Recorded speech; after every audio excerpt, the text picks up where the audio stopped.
एक आदमी देर रात तक काम करने के बाद थका हारा घर पहुंचा। घर के अंदर घुसते ही उसके बेटे ने पूछा, पापा आप 1 घंटे में कितना कमा लेते हैं? पिता ने गुस्से से उसकी तरफ देखते हुए कहा 100 रुपए। बेटा बोला, पापा क्या आप मुझे 50 रुपए उधार दे सकते हैं? इतना सुनते ही आदमी आग बबूला हो गया। तो तुम इसलिए ये फालतू का सवाल कर रहे थे ताकि मुझसे पैसे लेकर तुम कोई बेकार का खिलौना या कोई ऊटपटांग चीज खरीद सको? चुपचाप अपने कमरे में जाओ और सो जाओ। ये सुन बेटे की आंखों में आंसू आ गए और वो भागते हुए अपने कमरे में चला गया।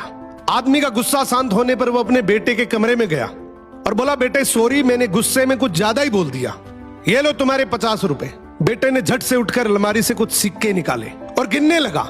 अब आदमी को और ज्यादा गुस्सा आ गया। बोला, जब तुम्हारे पास पैसे ऑलरेडी थे तो तुमने मेरे से क्यों मांगे?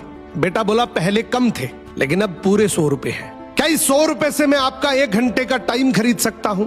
आप ये 100 रुपए लीजिए और कल 1 घंटा जल्दी घर आ जाना, मैं आपके साथ बैठकर खाना खाना चाहता हूं। बेटे की ये बात सुनकर पिता की आंखें भर आई।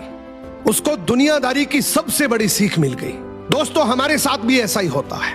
इस भाग दौड़ भरी जिंदगी में हम इतने बिजी हो चुके हैं, पैसे कमाने के लिए इतने बिजी हो चुके हैं कि हम ये भूल ही जाते हैं कि पैसा कमा क्यों रहे हैं। इस पैसे कमाने के चक्कर में हम अपनों को भूल जाते हैं।